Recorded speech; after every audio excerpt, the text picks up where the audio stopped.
Welcome back friends. तो आज हम लोग जानेंगे कॉन्टिन्यूअस चार्ज डिस्ट्रीब्यूशन के बारे में। ठीक है, अच्छा, तो चार्ज एक्चुअली तो रहता है क्वांटाइज्ड स्टेट में, डिस्क्रीट की तरह। ठीक है, क्वांटाइज्ड। पर अगर मान लीजिए कोई जगह पे कुछ बहुत सारा चार्ज एक साथ पे रह रहा है, तो उस केस में वो चार्ज का बिहेवियर क्या होगा, वो चार्ज कैसे बिहेव करेगा एक दूसरी जगह पे। अगर हम लोग फोर्स या तो इलेक्ट्रिक फील्ड निकालना चाहे, इलेक्ट्रिक फील्ड हम लोग आगे की क्लास में करेंगे, तो वो चार्ज का बिहेवियर वो कैसे बिहेव करेगा, ये सब हम लोग कैसे जानेंगे। तो इसके लिए हम लोगों को चाहिए होगा कंटिन्यूअस डिस्ट्रीब्यूशन ऑफ चार्ज। ठीक है, तो system in which charges are uniformly distributed, वो हो जाएगा कंटिन्यूअस चार्ज डिस्ट्रीब्यूशन।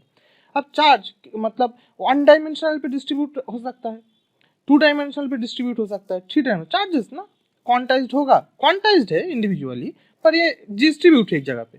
तो एलोंग एक लाइन डिस्ट्रीब्यूट हो सकता है, तो उस केस में हम लोग उसको कहेंगे लाइन डिस्ट्रीब्यूशन। मतलब क्या होगा, एक वायर, उसके ऊपर बहुत सारा चार्जेस डिस्ट्रीब्यूट है। ठीक है, सरफेस, एक सरफेस, उसके ऊपर चार्जेस डिस्ट्रीब्यूट है यूनिफॉर्मली।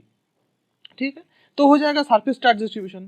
पहले वाला हो गया लाइन चार्ज डिस्ट्रीब्यूशन। अब देखिए कोई वॉल्यूम, वॉल्यूम के अंदर अगर डिस्ट्रीब्यूशन होगा, ठीक है, तो हो जाएगा वो वॉल्यूम चार्ज डिस्ट्रीब्यूशन। तो ये हो गया 1D, ये 2D, ये 3D केस। ठीक है, तो ये सब केस के बारे में हम लोग थोड़ा देखेंगे क्या है।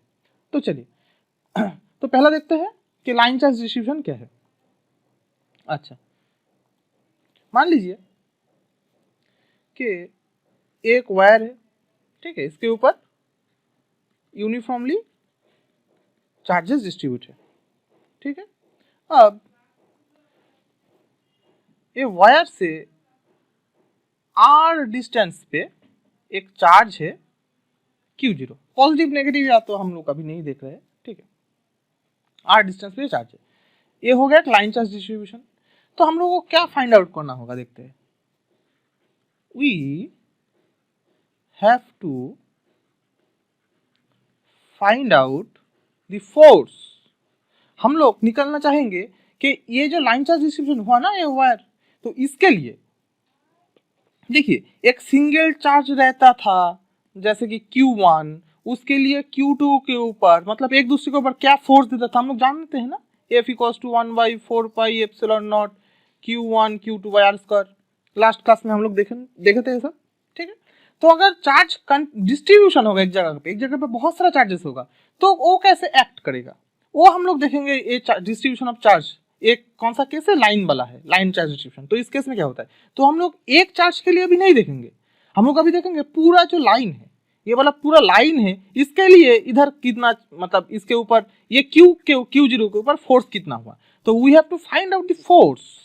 कौन सा force, on Q0 due to line charge distribution in the wire. Wire होगा, कंडक्टर होगा, जिसपे लाइन लाइन एलोंग एक लाइन चार्जेस डिस्ट्रीब्यूट होगा। ठीक है, तो देखिए पहले हम लोग पकड़ लेते हैं, लेट लाइन चार्ज डेंसिटी। अब डेंसिटी मतलब क्या हो गया, टोटल बाई उसका सरफेस होगा, वॉल्यूम होगा या कुछ भी होगा। ठीक है, तो देखिए लाइन चार्ज डेंसिटी इसको हम डिनोट करते हैं लैम्डा के थ्रू। तो लैम्डा क्या होगा, ये जो टोटल चार्जेस होगा, ये वायर के ऊपर टोटल कितना चार्जेस है, टोटल चार्जेस बाय लेंथ। ठीक है, लाइन चार्ज डेंसिटी पर लेंथ पे कितना चार्जेस है, वो हो गया हम लोगों का लैम्डा, हम लोग पकड़ लिए उसको। ठीक है, तो सपोज ये वाला छोटा पोर्शन ले लेते हैं हम लोग, डीएल।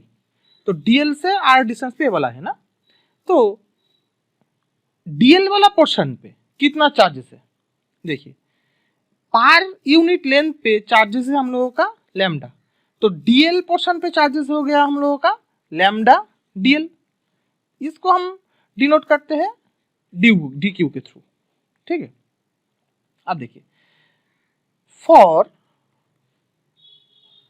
डी क्यू मतलब ये वाला पोर्शन पे हम लोगों का अभी डी क्यू चार्जेस हो गया। ठीक है। फॉर डी क्यू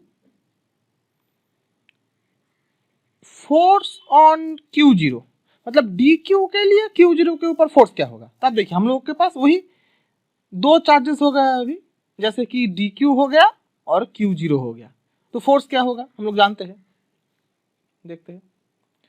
फोर्स हो जाएगा हम लोगों का, पकड़ लेते हैं डी क्यू के लिए ना, स्मॉल पोर्शन के लिए, तो उसको हम डी एफ से डिनोट करते हैं। डी एफ हो जाएगा हम लोगों का 1/4πε, ऑब्वियसली फ्री स्पेस हो गया और एस आई पे कर रहे हैं हम लोग, तो एक चार्ज हो गया क्यू जीरो, एक चार्ज हो गया हम लोगों का डी क्यू, ठीक है, by are square along R. Force कहाँ पे होगा इसके लिए, ये लाइन के एलोंग, लाइन बराबर फोर्स होगा ना, तो आर कैप आ जाएगा हम लोग का, अगर वेक्टर नोटेशन हम लोग यूज करेंगे तो ये वाला ऑब्वियसली एस आई और फ्री स्पेस, ठीक है, यही वाला हम लोग नॉर्मली यूज करते हैं। अच्छा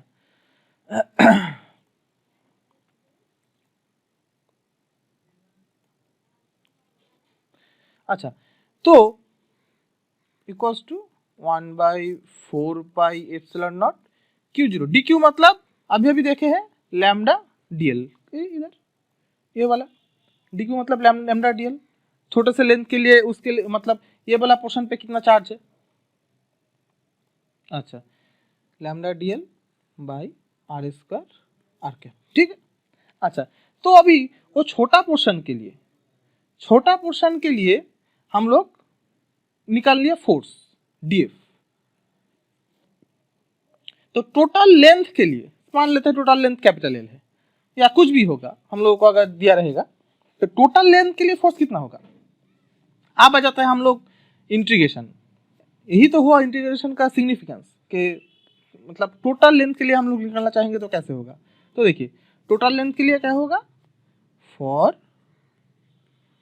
whole wire the force on Q zero will be, तो एफ से डिनोट करते हैं, इंटीग्रेशन डीएफ कर देंगे, ठीक है, मतलब इंटीग्रेशन हो जाएगा 1/4πε0 q zero d Q by are square are cap, ऐसे लिख सकते हैं ना हम लोग, इक्वल्स टू 1/4πε0, ये तो कांस्टेंट हो गया, ठीक है, क्यू जीरो भी हम लोगों का कांस्टेंट ही है, इंटीग्रेशन डी क्यू हम लोग क्या लिख सकते हैं, लैम्डा डीएल, ठीक है, तो लैम्डा भी DL by are square are cap, total अगर निकालना चाहे हम लोग एल लेंथ के ऊपर निकाल देंगे इंटीग्रेशन। अब लिमिट दिया रहेगा तो लिमिट बिछा के हम लोग आसानी से निकाल सकते हैं वो लोग, मतलब वो जो आंसर होगा हम लोगों का, ठीक है। हम लोग ए वाला हो गया ए साइज के लिए, और सीजीएस के लिए हम लोग अगर निकालना चाहेंगे तो ये वाला पार्ट नहीं होगा, हम लोग देखे थे पिछले क्लास में, ठीक है, यही हुआ ये वाला लाइन चार्ज डिस्ट्रीब्यूशन के लिए फोर्स। अब आसान है, सरफेस चार्ज डिस्ट्रीब्यूशन के लिए क्या होगा, मान लेते हैं अभी सेम तरीके का है, मान लेते हैं ये कोई सरफेस है, ठीक है, इसके ऊपर यूनिफॉर्मली चार्ज डिस्ट्रीब्यूटेड है, ठीक है। अब मान लेते हैं एक डिस्टेंस है क्यू जीरो, इधर से आर डिस्टेंस पे है, ठीक है, तो आर डिस्टेंस पे हम लोग वही हम लोग अभी सेम करेंगे, सेम कि we have to find out the force due to surface charge distribution force on Q zero, ठीक है, ड्यू टू सरफेस डिस्ट्रीब्यूशन लिखते। अच्छा, तो अब देखिए, अब चार्ज डेंसिटी जो होगा वो सरफेस के लिए होगा ना, तो हम लोग लेट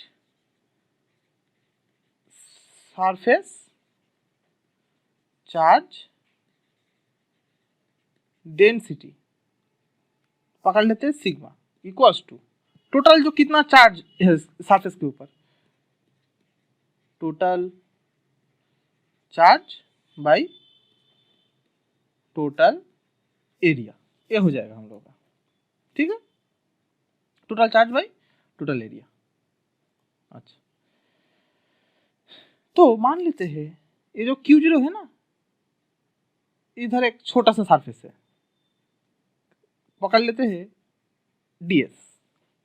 तो ds से ये वाला डिस्टेंस r डिस्टेंस पे ये है। अच्छा, तो ds पोर्शन पे कितना चार्ज होगा? देखिए, पर यूनिट एरिया पे चार्ज है सिग्मा, तो ds एरिया पे चार्ज होगा सिग्मा ds।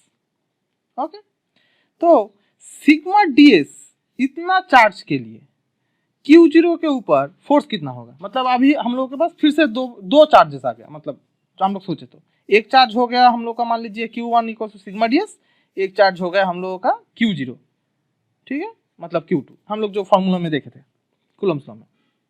अच्छा, तो ये वाला छोटा सा पोर्शन के लिए कितना फोर्स होगा? तो force due to ds area, इसका मतलब क्या होगा? Sigma ds charge on Q0 क्या हो जाएगा? df पकड़ लेते, छोटा पोर्शन के लिए छोटा फोर्स 1/4 पाई एप्सिलॉन नॉट, एक चार्ज हो गया Q0, एक चार्ज हो गया sigma ds by are square are cap. R cap क्या है हम लोग जानते हैं, जो सरफेस होता है उसका वेक्टर कौन सी तरफ होता है? जो परपेंडिकुलर डायरेक्शन होगा इसके ऊपर, वही होगा। अच्छा, ये होगा छोटा सा चार्ज, मतलब छोटा सा फोर्स। तो टोटल सरफेस के लिए फोर्स कितना होगा? वही सिंपल है, टोटल फोर्स हो जाएगा हम लोगों का, इंटीग्रेशन कर देंगे उस सरफेस के ऊपर df, ठीक है, Q0 by 4 pi epsilon sigma ds by are square are cap. तो ये आ गया हम लोगों का SI में एक वाला फॉर्मूला आ गया, ठीक है। अच्छा, तो और हम लोग अगर ये करना चाहेंगे, मतलब CGS में करना चाहेंगे, तो सिंपल F आ जाएगा हम लोगों का सरफेस एरिया, ए वाला पोर्शन नहीं रहेगा, ठीक है। तो आ जाएगा हम लोगों का Q0 sigma R square are cap ds। Simple है, एप्लीकेशन देखेंगे हम लोग आगे। अच्छा, अब नेक्स्ट आते हैं वॉल्यूम चार्ज डिस्ट्रीब्यूशन। ये भी सिंपल है, सपोज ये बोला है वॉल्यूम,